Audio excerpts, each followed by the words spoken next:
What's good, everybody? Clutch Coos is back in the 202, and fellow Flintstone Monte Morris is headed to Motown rather next on Locked On Wizards. You are Locked On Wizards, your daily Washington Wizards podcast. Part of the Locked On Podcast Network. Your team every day.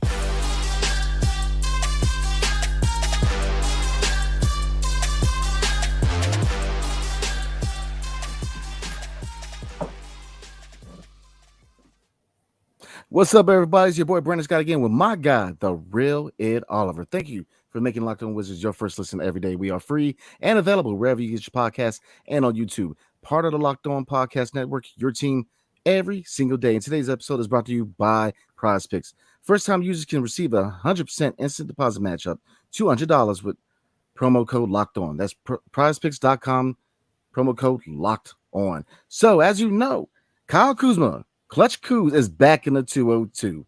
The Wizards re-signed him to a 4-year, $102 million contract. So, Clutch Kuz is back. So, with all the moves this offseason, with trading Bradley Beal, trading KP, and going into a direction of a potential rebuild, how does signing Kuz affect the direction of this team going forward?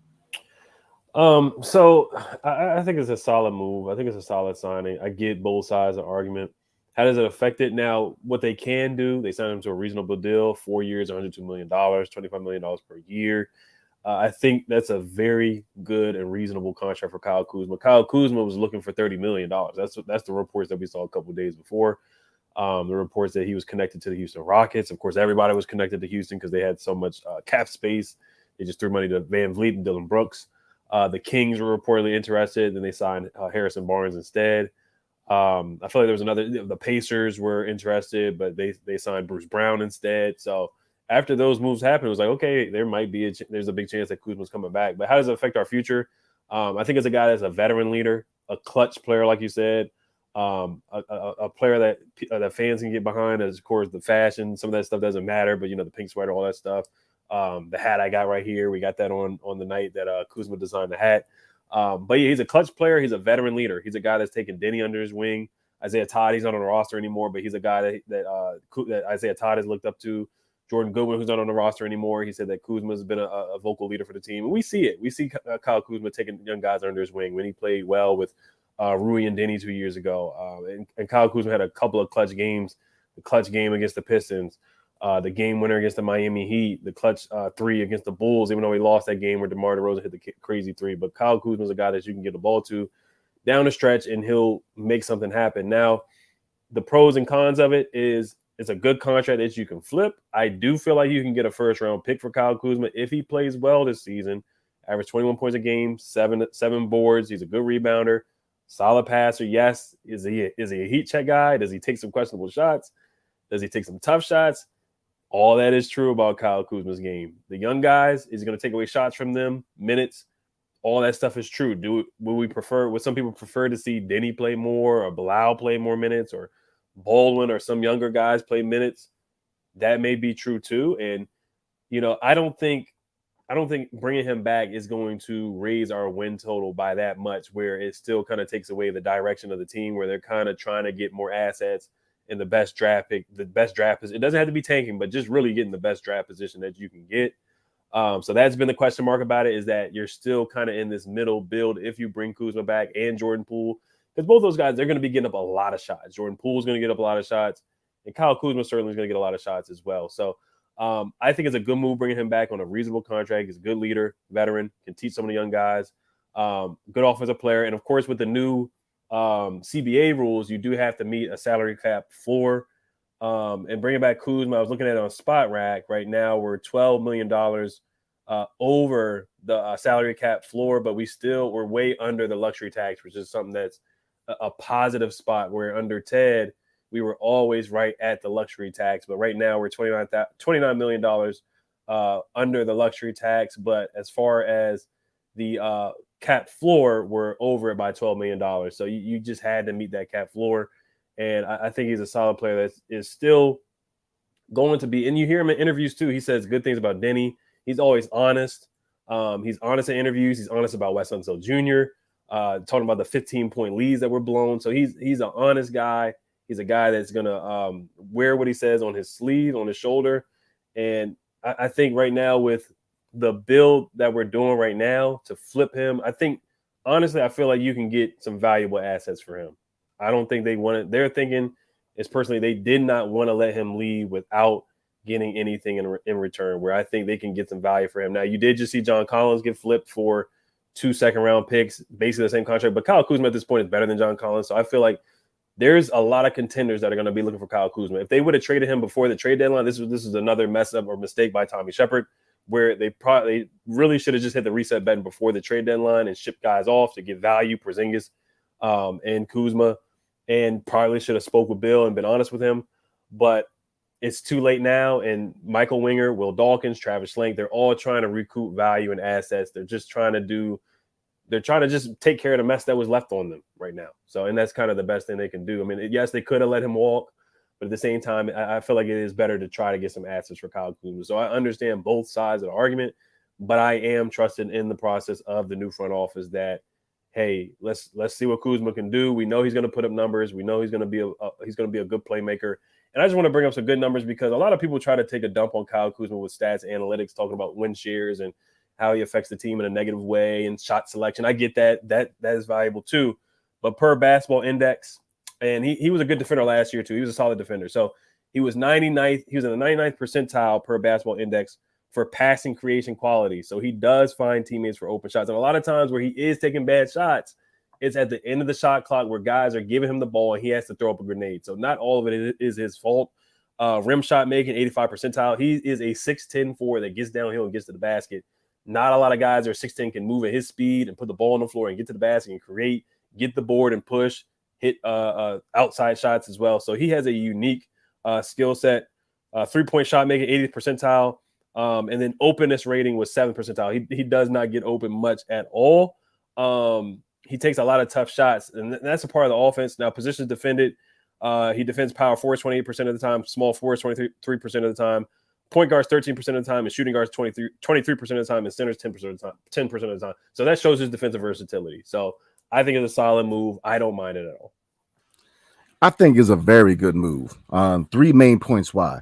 Number one, every ship needs a captain. You need leadership. Last season, he was the main leader. You know, we both said that, you know, KP, he had ways that he led, kind of the quiet leader, but he was the leader last year. Kuzma was a leader last year. You know, if you look at body language, if you look at the fact that even when injured, when you see your young guys with the coach in the huddle, he's out there and he's talking to young guys. He's directing young guys. You know, he was the leader last year. So this is a very, very good move. You know, he's going to lead by example to these young guys. And it kind of goes into my second point. Him and Jordan Poole are going to be fun to watch. I mean, who says rebuilds have to be trash basketball? They're going to be fun to watch. I mean, him and Jordan Poole are going to score some baskets, man. Yeah, taking away minutes, you know, this and that. But that's been an MO behind Denny since all 4 years, man. You know, people being in front of him. I mean, it's just, you know, I think he's going to be all right. I think the young guy's going to be all right because, again, you have a guy who's led by example. And I mean, if you add that with the fact that Jordan Poole, you know, the first thing he did when Bilal Coulibaly was drafted was what? Send him a text. Leadership. You know, maybe, change of scenery is good for Poole, which is a whole nother conversation because we're talking about Kuz. But great move, in my opinion. Great move because, like you said, with the CBA rules, man, you had to spend 90% of the cap. So why not bring a familiar face who is known to have chemistry in his locker room, who's known to be a fan favorite, and who's shown leadership? Why not? Bring him back because you had to fill that cap up with somebody. So why not bring a guy who has shown leadership to his organization? And he's going to be a great example to these young guys. Another point, man, like that you just made is that he can be flipped at the deadline. And you should be able to get a good return for Kyle Kuzma. You should be able to get a first-round pick. So, I mean, I think it's all pluses. I get it, you know, looking at the cons, I'm with you, E.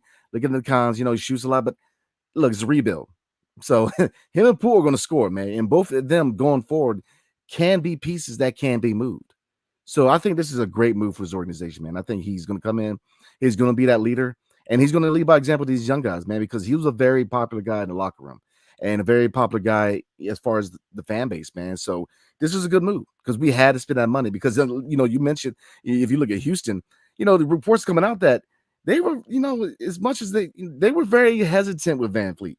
I mean, they didn't want to spend that money, but they had to.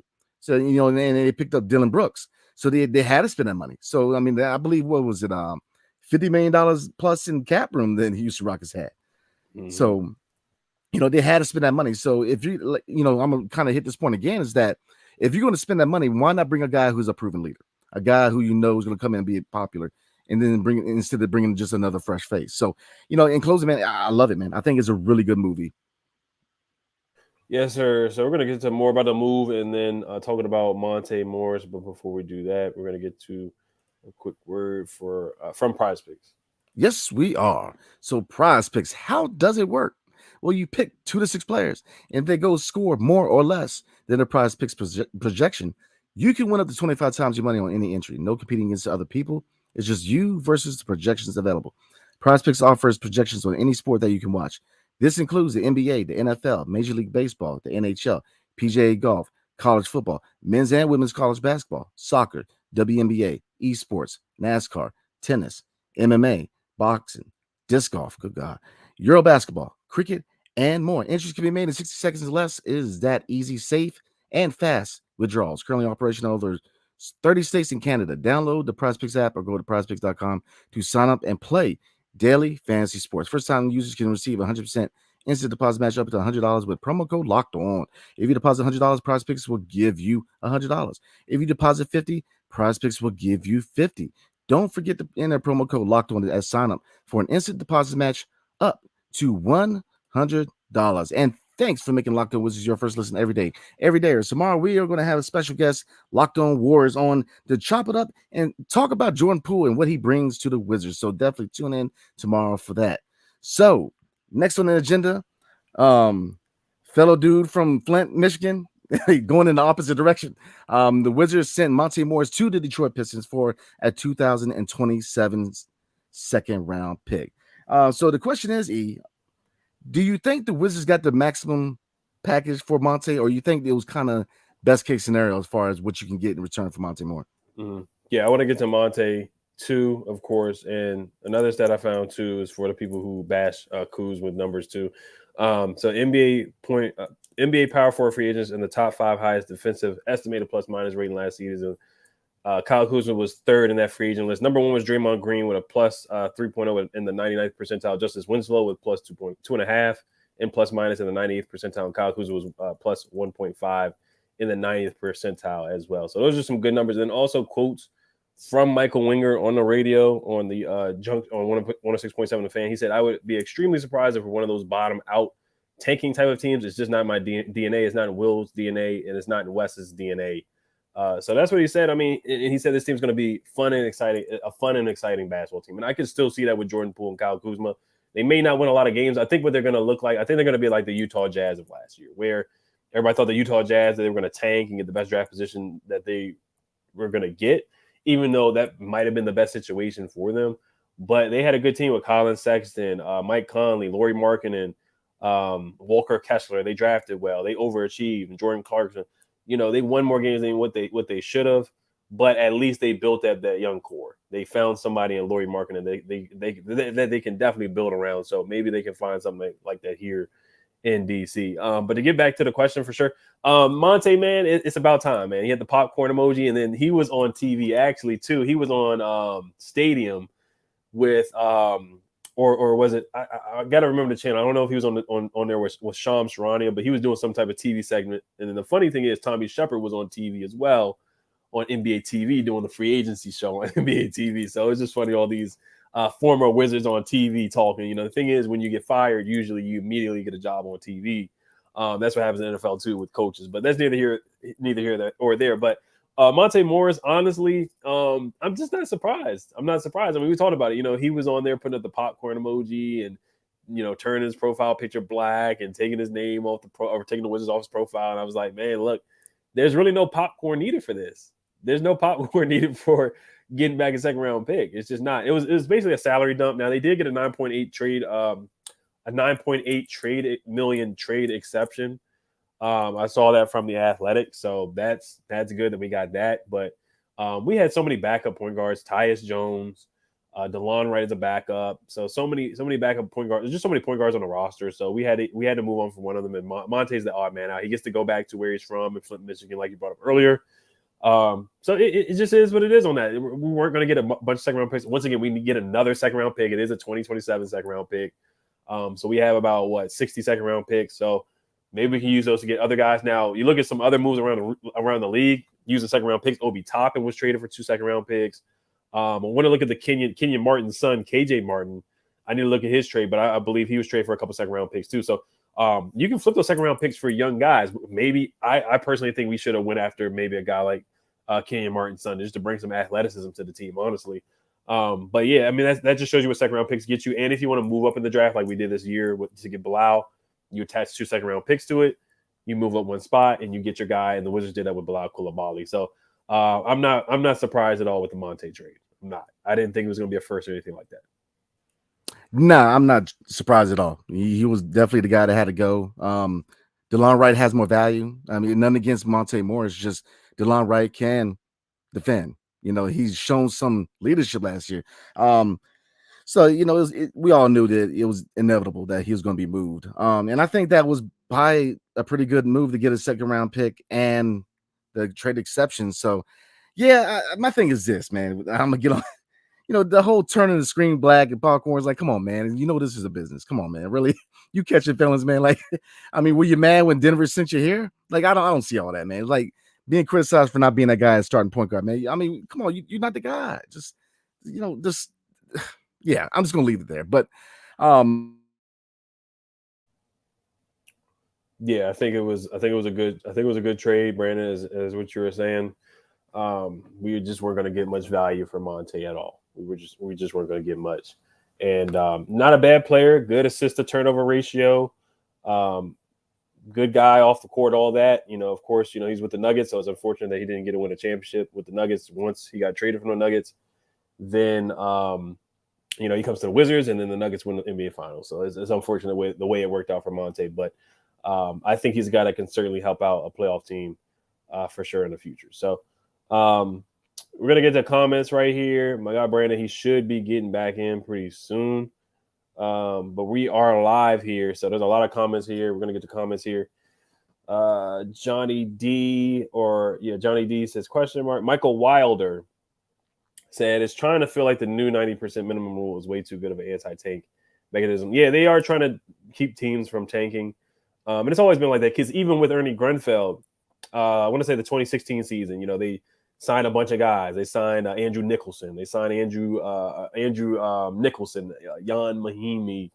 And Ernie Grunfeld was just saying that, they had to use the cap space to sign players, because they had to meet that cap minimum. So that's unfortunate that they missed out on Kevin Durant. They missed out on Al Horford, and they pivoted and they just made moves and signed guys to contracts to meet the minimum cap floor. So, but yeah, and then Adam Silver, he wants to do a mid-season tournament, kind of to get teams away from tanking as well. So there's many ways Adam Silver definitely is looking to get teams away from bottoming out per se. All right. Daniel Hines said, I'm all for it. Make teams pay their guys and avoid having been explicitly built to be really, really bad. Yeah, I mean, you look at the Sixers with trust the process. They were bad for years and years and years. You kind of look what the Rockets did now, and you look at the Spurs, you look at the Pistons, what they've been doing the past couple of years. A lot of teams have certainly done it and tried to bottom out so they can get picks. Even the Hawks, you look at the Hawks, they're rebuilding. They did that with Travis Schlenk. They ended up getting Trae Young. A lot of teams have done that. It's a way that you rebuild. People do it in football too. They tank for the best quarterback or the best prospect they believe are available because they want to get the elite guy. And they're trying to do that with the lottery too because they even changed the percentage of the lottery. So they're trying to move away from that for sure.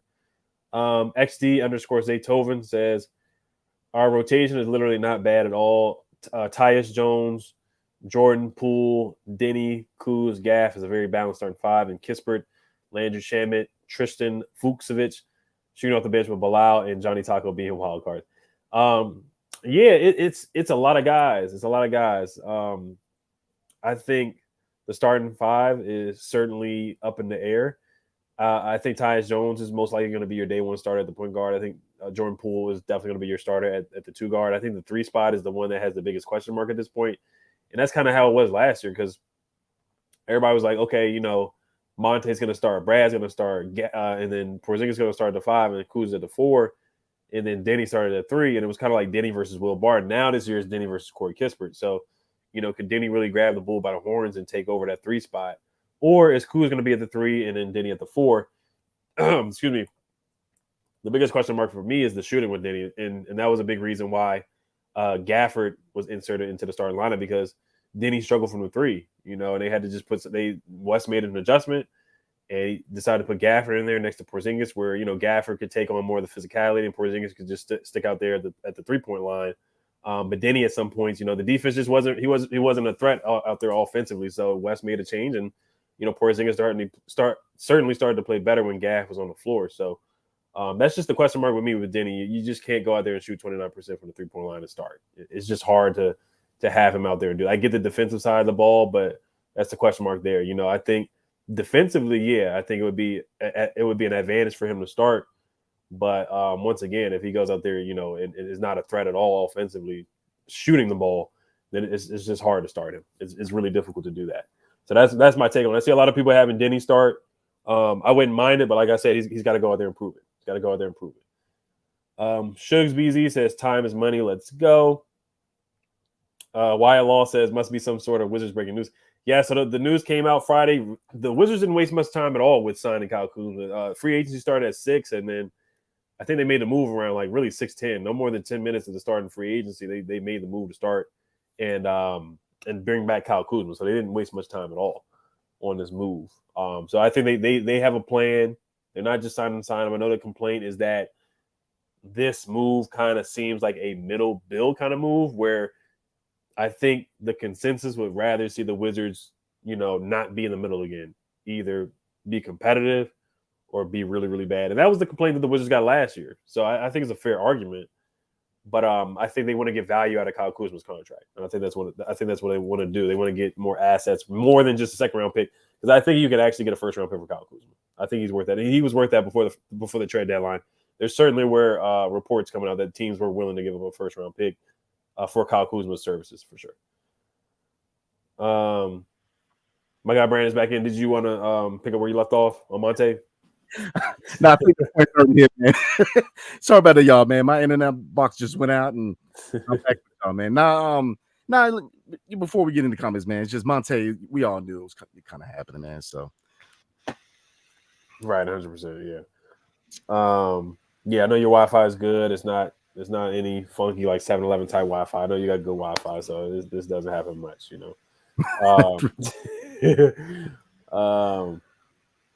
So yeah, some XD Tovin said a good thing about the lineup, and I think that's interesting. I think we'll definitely break that down during the season. Gallinari's still on the roster, of course.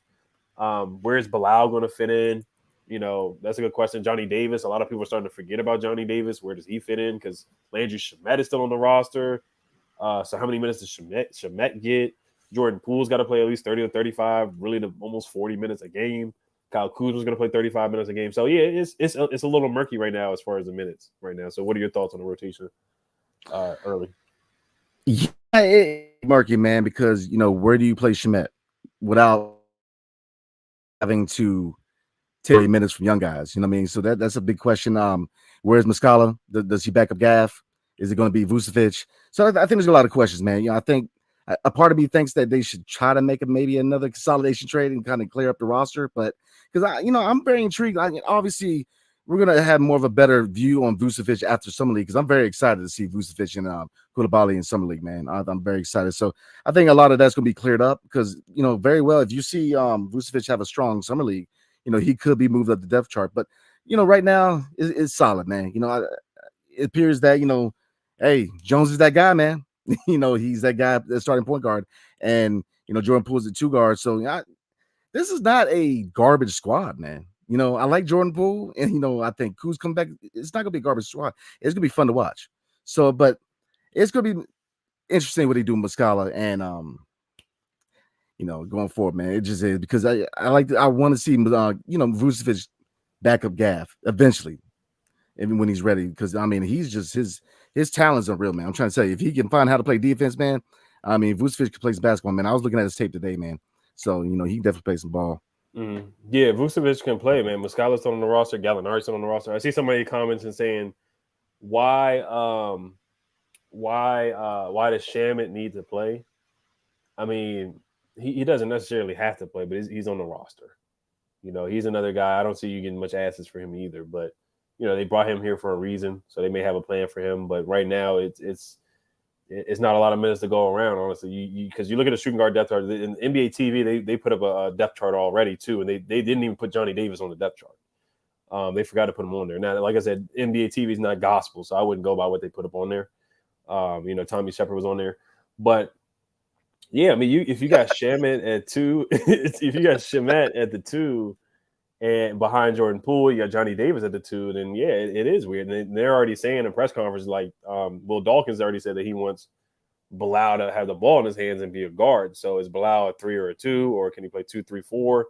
He can guard 1 through 5. So and Kuz played a lot of positions too. He played center as well. The Thunder played a lot of small ball. And with this team, I want to see them push the pace still. I want to see them push the pace with Tyus, Poole, Kuz, Gaff runs a lot too. Is Wes Unseld Jr. finally going to push the pace? And you still got DeLon Wright on the roster too. So yeah, we got a lot of guys, and you add Patrick Baldwin in the mix, Ryan Rollins in the mix, Quentin Jackson. A lot of people have been commenting a lot about Quentin. I love Quentin Jackson, but where is he going to get minutes too? So yeah, it's a lot of question marks. It's a rebuilding year. So I'm gonna just trust in the process and see what these guys do, man. Personally, my personal rotation, I don't have one yet. It's so early. Summer League hasn't even started yet. So we got to see how these guys play. Like you said, Vucevic and Bilal, we got to see how these guys play in the Summer League. Are they ready yet? So yeah, it's a lot of things to figure out. It's a lot of things. Is Gallo going to get bought out? We'll see. Yeah, but I'm tired of trying to create a point guard here, man. Like we tried that with Johnny. We know he's not a point guard. Don't try to make Bilal a point guard, man. Utilize that size. Utilize his size and his skill set, man. He's got a look at his. I mean, with 7'2" winglet. I mean, come on now. When I read that, man, I was like, come on, man. We doing this all over again? Nah, I mean, let him be a 2 or 3. Utilize his height, man. I mean, he's still growing. Utilize that. I don't want him to bring the ball up. Let him be that scorer, man. Let him be that slasher. Don't try to make him a point guard, man. But yeah, looking forward, man. Looking at this depth chart, man. I just don't see it going forward, man. Long term, I don't see where Shamet fits. I don't see where Muscala fits. It's a rebuild, or it's supposed to be a rebuild. So let Vucevic back up Gaff. Let Johnny get those minutes at the 2 on the second unit. Let Koulibaly get those minutes at the 3.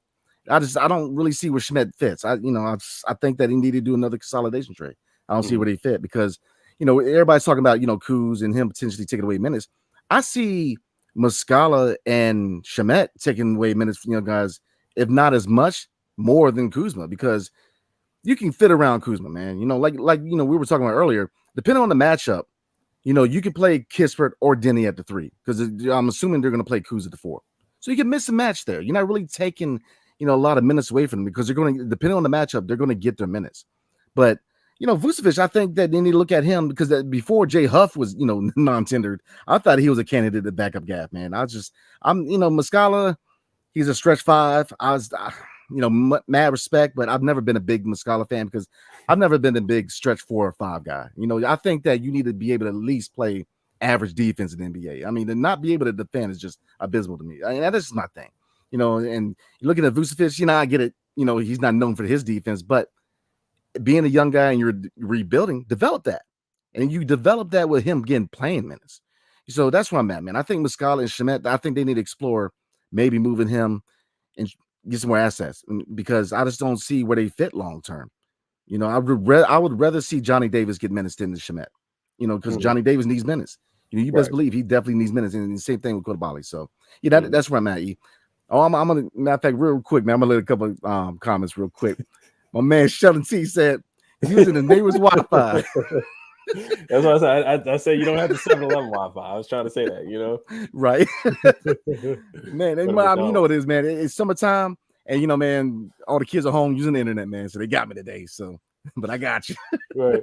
And there's a couple other guys that we're forgetting that may be, not surprised to forget. Anthony Gill is still on the roster technically. Xavier Cooks is going to be playing in the summer league. So those are guys that could potentially suit up on game day. So they still got their hands full with the roster. Will they sign another free agent? I doubt it. But yeah, it's a lot of guys. Excuse me, it's a lot of guys on the roster. But yeah, we'll get into starting five. I mean, did you want to just quickly say if you had to guess the starting five, who you think would Yeah, be? absolutely, man. If I was setting the starting five, man, I would definitely have Jones at point guard. Mhm. Tyus at that point. Because I think he's ready. He's wanted that chance over the last couple of years to be a starter, and I think this is the best time to give him that opportunity. Jordan Poole at the three, or no, two. My bad. Mhm. I'm thinking ahead real quick. At the three, man, that's tough, man, because there's pros and cons to each one. With Mhm. Kispert, you got more shooting, but you're not going to be the best defensively. Oh Obviously, yeah. you know what I'm saying. But Denny, it really depends on the step that Denny takes. If he works on that shot and if he works on that left hand, then I would love him to be the three of the future.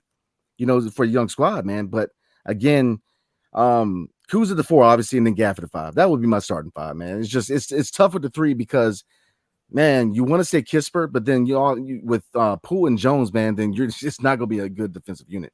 So you got to have some defense. You got to have a stop on there. So I guess I'm leaning with Denny starting at the three, man. Yeah, I do like Denny off the bench. Honestly, I thought Denny was really good off the bench last year. He can be in that point forward role, playing with the second unit. Whether it is Shamet or Johnny Davis out there, and they didn't extend a qualifying offer to Jay Huff. So Jay Huff is an unrestricted free agent. That's a guy who I really think they should bring back, even if it's a 1-year deal or a 2-way contract or whatever. I think he's a guy that could develop behind Daniel Gafford. I think that's a guy you'd probably rather give minutes to rather than Mike Muscala. So I think Denny would be good off the bench, just being a point forward, getting the boards, pushing, could have the ball in his hands more. Because for the argument where he's not going to have the ball in his hands with Kuz, that is true. He's not going to have the ball in his hands with Poole out there. Poole likes to dance and do and one mixtape stuff. That's just you're going to get that from Jordan Poole. So that could take away from Denny getting the ball in his hands. And Tyus Jones is a point, and Tyus Jones is a pass first point guard. So a lot of people complain about him getting a lot of shots up. He's going to shoot the ball, but he is aggressive when Ja didn't play, but when Ja's there, he's looking to push, he's looking to pass. So I think with this team, his role, he may be looking to go out there and score. I don't know, but I feel like he's going to come out there looking to get the ball to Poole, looking to get the ball to Kuz and other guys. That's just my feeling on Tyus Jones, but he can definitely score. He can get to the basket. He can shoot the three. He's got a mid-range game, floaters, all that. That's his game. So I don't really see him really taking a lot of stuff away from young guys, in my opinion, from Tyus Jones. But that's just my take on Tyus. But as far as starting, yeah, it's a prove it, show a year for Denny. If he goes out there and shoots 29% from the three, then yeah, it's hard to argue for him to start. And that's where I'm at with him. And then Corey, of course, yes, the defense is going to be atrocious. But once again, I mean, we're a team that's rebuilding. We're a team that's looking to see what we got in the young guys. So I know it may be a type of system where you just roll the ball out and see who can get to 120 points first, but this is kind of the year to do it. So that's where I see the starting five. But I'll say this, man. We were talking about Denny. I'm gonna say this, man. I say put him at the three. Look, this is a contract year. This is year 4. All right. It behooves him to work on his game in the offseason. No more excuses. That's why I put him in the 3. Because look, if you want to get that bag, then you gotta show that you're trying to improve your game. If he comes out and he's flat, then he very well could be on his way out of here by the deadline too. I'm just saying that's why I'm mad with it, as far as, because look, this is year 4. He's on a contract year. So I think it's showing proof for him. It really behooves him to go into the offseason and work on his game, work on the left hand, work and finishing through contact and really work on that shot. But I think we really need to take the kid gloves off Denny, man. The development's over. It's year 4. If he doesn't take that step this year, then he is what he is in a basketball sense. And so that's why I'm kind of moving towards Denny instead of Kispert, man, because I think put him in the fire. It's year 4. Mm-hmm. Look, you want to get paid? Look, I'm not trying to pay a guy who is still trying to develop, man. Nah. Year 4, you need to work on your game, man. And so that's where I'm at, man. I like Denny, man. I know some people are gonna be like, whatever, but I like Denny. But the thing is, this is the National Basketball Association. This is a job. You got to work on your craft. And so if you want to get the bag, then you got to earn the bag. So that's why I think that, look, day 1, they need to put Denny as a starting 3. That's just my opinion, man, because it's year 4. You're in the contract year. You want to get paid? No more kid gloves. No more bench time. No, he ain't hide on the bench no more. No, you need to get out there and show us what you got. And that's my opinion, but that's where I'm at, man, because I at times we kind of kid loving him, man. Look, this is, you're a pro. Work with your left hand. Bilal got a left hand. I mean, what's the problem? That's my man. And I'm a Denny fan. I like Denny, man. I think he's a really humble young man who's got potential, man. But no more of this baby no more, man. No. Put him in the starting unit. People say that a lot of people put him up there as being the special product. Okay, fair enough. Start him. And see what we got after 25 games. That's where I'm at. Because I'm not paying a guy who's sitting on the bench.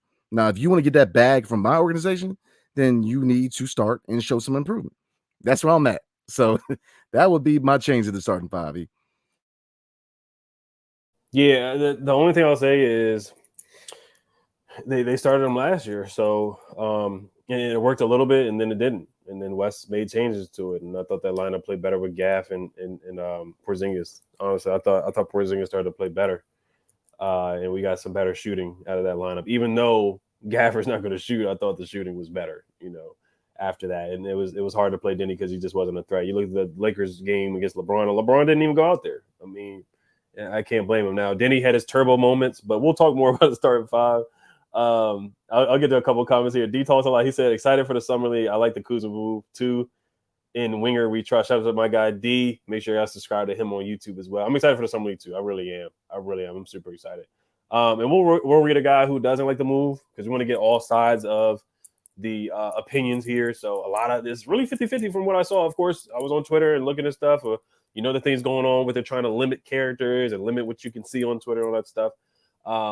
But Zohar Ayelin says signing Kuzma is a really bad move. Are they looking to flip the contract at some point, or are they not really rebuilding? So my answer to that is I think they're looking to flip the contract. Now they brought in Chris Paul. If you look at the Thunder, what they did a couple of years ago, they brought in Chris Paul. This may not correlate or be similar at all, but they had Chris Paul. They let Chris Paul play for about a year. They made the playoffs. I don't think the Wizards will make the playoffs this year, but it's just an example. And, of course, Chris Paul is better than Kyle Kuzma, so I don't want you guys to be like, oh, yeah, Chris Paul is way better. Yes, I get that. That's true. At that time, yes, Chris Paul was more valuable than Kuzma. And Chris Paul really didn't get much back in the trade. I got to look at the trade that they made eventually when they traded Chris Paul away from the Thunder. Now, that's what I'm looking at. They're going to let Kuzma play. He's going to put up numbers. He's probably going to average about 23, 25. Him and Poole probably going to average 25 points. And then, a team that is looking to make the playoffs or make a playoff push, they're going to come calling Winger, Dawkins, and Schlenk, and I think they will offer a first-round pick. That's just my prediction before the trade deadline, or if not before the trade deadline, in the offseason. I mean, I just don't see where it's not a good move because my thing is this: they had to spend the cash. I mean, if they're not going to spend it on Kuz, who are you going to spend it on? I mean, he already has shown leadership, man, which is key in a young rebuilding team.